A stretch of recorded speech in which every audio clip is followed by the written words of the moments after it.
internautes, bienvenue dans votre émission L'Hebdo du Parquet. Une prostituée nigérienne jette son fœtus dans les toilettes publiques à Kharakhena, dans la zone aurifère, et elle a été déférée au parquet de Tambacounda. UMS, Union des magistrats du Sénégal, a soulevé tous les problèmes que rencontre le secteur de la justice lors de leur assemblée générale ordinaire tenue le samedi dernier. Les jeunes Koloban sont acquittés après avoir été condamnés à 20 ans de travaux forcés au cours de l'enquête concernant la mort du jeune policier Fodé Ndiaye. Les détails, c'est dans un instant.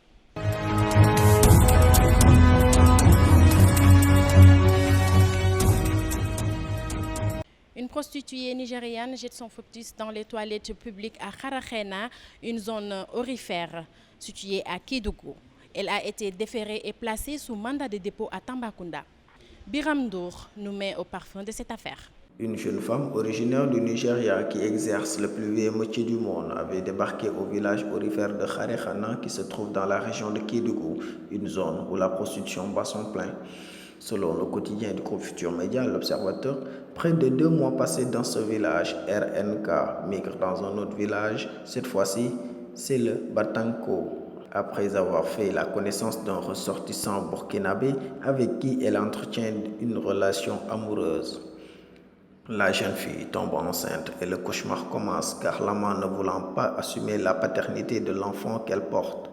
Il met un terme à leur relation et la répudie comme une malpropre. La jeune femme retourne à Kharakhena et parvient à cacher sa grossesse qui était à son 6e mois. Le 31 juillet passé, vers 18 h, la Nigériane décide d'interrompre cette grossesse qui l'empêche de faire son travail de nuit en buvant une potion. Ensuite, le fœtus est expulsé et subitement, elle l'enveloppe dans un sachet et l'abandonne dans les toilettes publiques. La dépouille en état de putréfaction avancée empeste les lieux et attire l'attention des usagers. Une fois informés, les agents de la brigade de Kédougou procèdent au constat qui leur a conduit directement à l'arrestation de la prostituée le 2 août passé. La jeune prostituée a été déférée et placée sous mandat de dépôt à Tambacounda, nous informe l'Observateur. L'Union des magistrats du Sénégal a soulevé tous les problèmes que rencontre le secteur de la justice, à savoir l'indépendance des juges, les attaques jugées infondées contre la justice, les conditions de travail des magistrats, entre autres. Suivons ce récit de Marianne Siva Diop.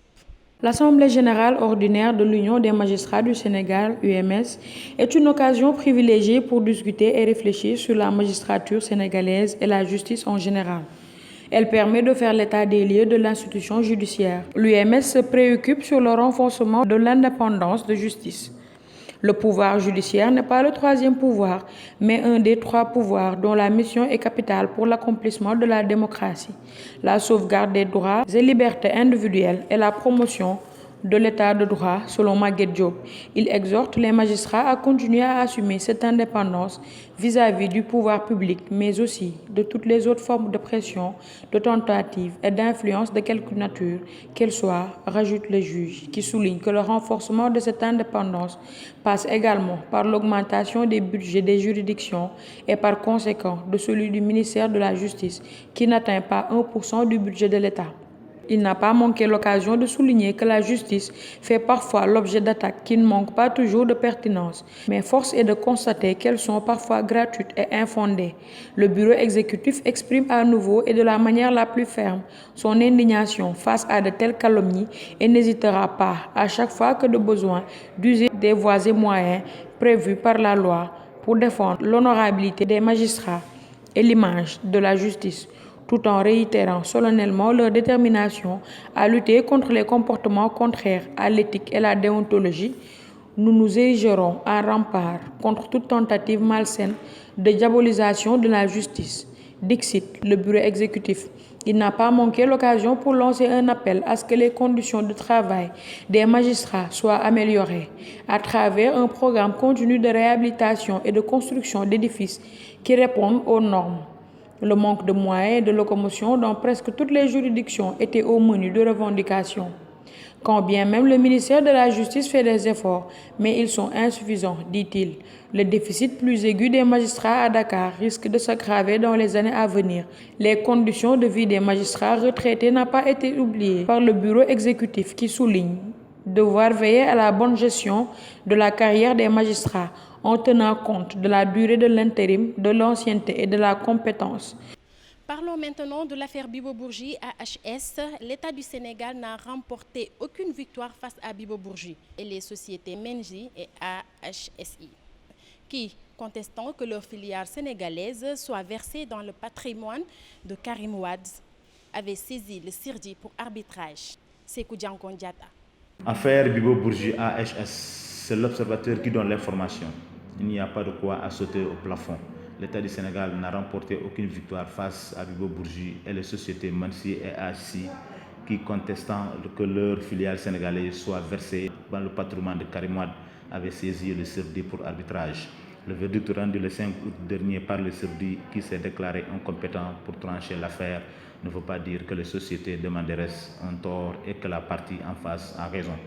Nous tenons à préciser que cette décision concerne le procès introduit par les sociétés mères du groupe AHS, indique Maître Baboukar Sissé, un des avocats de Bibo Bourgi. La question était de savoir si ces sociétés disposaient de la possibilité de se plaindre de la conduite des autorités sénégalaises devant un tribunal placé sous l'égide de la Banque mondiale. La procédure ne concerne donc pas directement Ibrahima Khalil dit Bibo Bourgi. L'affaire reste donc en l'état selon Maître Sissé. Il n'y a donc jamais eu un procès sur le fond de l'affaire qui dise le droit sur la légalité de la conduite des autorités sénégalaises. Par ailleurs, l'avocat de Bibo Bourgi confie qu'il existe une autre procédure arbitrale relevant du règlement d'arbitrage établi dans le cadre des Nations Unies et introduit cette fois-ci par Ibrahima Abou Khalil Bourgi dit Bibo. Celle-ci poursuit son cours. Maître Baboukar Sissé constate que l'État du Sénégal demeure étrangement silencieux, plus précisément sur les décisions déjà rendues dans le cadre de cette procédure. Une loi qui n'arrange pas les accros du tabac, la loi anti-tabac, entre enfin en application au Sénégal. Désormais, l'usage du tabac est interdit dans les lieux publics et la vente aux mineurs est prohibée. De même que la vente de cigarettes à 200 mètres des établissements scolaires. Écoutons ce récit de Raznaroun. La loi anti-tabac qui date de 2014 et dont les décrets ont été signés par le président Macky Sall à la fin du mois de juillet, soit plus de 2 ans après le passage de la loi à l'Assemblée nationale, entre enfin en application. Désormais, l'usage du tabac est interdit dans les lieux publics à la vente aux mineurs est prohibé. De même qu'à la vente de cigarettes à 200 mètres des établissements scolaires. La loi prévoit aussi l'interdiction de toute publicité directe ou indirecte pour le tabac. Les industriels du tabac ont cependant 6 mois pour se conformer à la loi. Ils doivent notamment ajouter à leur paquet de cigarettes des messages d'avertissement. Les gérants d'établissements comme les restaurants ou les hôtels disposent, eux, d'un délai de 9 mois pour interdire la cigarette dans leurs locaux ou pour aménager des espaces. Le texte de la loi comprend également le respect de la non-ingérence de l'industrie du tabac dans les politiques nationales de santé. Elle interdit également aux employés de l'industrie du tabac de faire partie d'un groupe qui élabore au public des mesures de lutte anti-tabac ou de santé publique. Les jeunes de Colobane sont enfin libres. Ils étaient condamnés à 20 ans de travaux forcés. Cependant, ces jeunes victimes de torture peuvent prendre la balle au rebond, estime le garde des Sceaux, ministre de la Justice, qui a apporté une réponse concernant le sort de Cheikh Sidati Mané et Cheikh Diop au cours de l'enquête sur la mort du policier Fodé Ndiaye. Maître Sidiki Kaba a souligné qu'une procédure pourrait être enclenchée si ceux-ci déposaient une plainte. Selon le ministre de la Justice, la loi garantit à tout citoyen qui est victime d'une torture de porter plainte et des poursuites seront engagées. Nous restons avec le garde des Sceaux, Maître Sidiki Kaba, qui nous fait savoir qu'il a rencontré le syndicat des travailleurs de la justice autour d'une table pendant 4 tours d'horloge. Selon Sidiki Kaba, l'échange a été avantageux du fait qu'il a permis aux 2 parties de régler beaucoup de points de divergence. Toutefois, le Sudgis, lui, reste sur ses gardes. Maître Elhadj Ayeboun Malik Diop, secrétaire général du Sudgis. Naturellement, en tant que syndicat, nous avons déclenché la grève il y a 2 semaines de cela et nous l'avons observé 2 fois de suite en 2 fois 72 heures pour défendre nos intérêts matériels et moraux. Vous savez, les travailleurs de la justice sont dans une situation délicate. D'abord, ils contribuent à l'exercice du pouvoir judiciaire et malheureusement, ils sont dans des conditions très difficiles pour remplir leur mission. Nous avons appelé le gouvernement dans le sens d'améliorer nos conditions, tant sur le plan professionnel que sur le plan social, sur le plan de la carrière, etc., depuis plus de 3 ans. Depuis 3 ans, vous avez pu constater qu'aucune perturbation n'a secoué le secteur public de la justice. Mais malheureusement, à un certain moment, on s'est rendu compte que le gouvernement n'était pas du tout imprégné de nos préoccupations et que nos préoccupations se trouvaient à la périphérie de leur agenda. C'est pour cela que nous avons finalement décidé d'enclencher le combat, comme cela se fait dans d'autres secteurs de l'administration. Effectivement, nous l'avons rencontré, mais consensus, je ne dirais pas oui. Ils nous ont demandé un délai pour étudier à fond les propositions que nous leur avons faites. Et l'un dans l'autre, nous leur avons accordé ce délai jusqu'au 29 août. Donc cela fait 21 jours si on tient compte de la date de la rencontre, c'est-à-dire le 8 août. Là, nous allons enclencher le 3e plan d'action parce que ça sera la suite logique. Nous sommes très conséquents avec nous-mêmes. Nous avons dialogué pendant 3 ans. 3 ans, on avait tout le temps de régler les problèmes des travailleurs de la justice et régler les problèmes même de la justice. Mais au finish, on s'est rendu compte qu'on se sent même abusé parce qu'on a abusé de notre patience, de notre disponibilité à dialoguer. Donc, puisque nous avons fait 2 plans d'action, la suite logique serait qu'on déroule un 3e plan d'action jusqu'à avoir une satisfaction totale. Naturellement, il y aura une cessation collective du travail qui est la grève, qui est l'exercice d'un droit que la Constitution nous donne. Mais aussi, nous allons diversifier, nous allons utiliser d'autres moyens de lutte. Et au moment opportun, nous allons les effectivement mettre à jour pour que le public sache à quoi s'en tenir.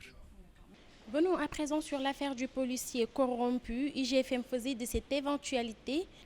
Finalement, le policier corrompu a été inculpé par le procureur de la République, Hassan Diallo, puisque c'est de lui dont il s'agit, et ensuite placé sous mandat de dépôt à la maison de correction de Rebeuss. Il devra comparaître devant le tribunal des flagrants délits de Dakar. Il devra comparaître devant le tribunal des flagrants délits de Dakar le mardi prochain.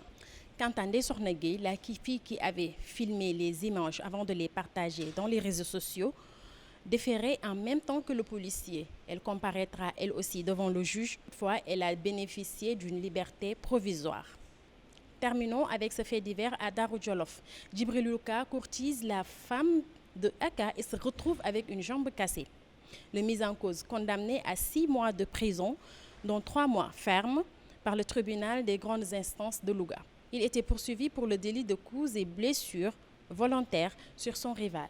C'est avec un coupe-coupe qu'il a réussi à fracturer la jambe de Djibril Louka qui avait courtisé sa femme.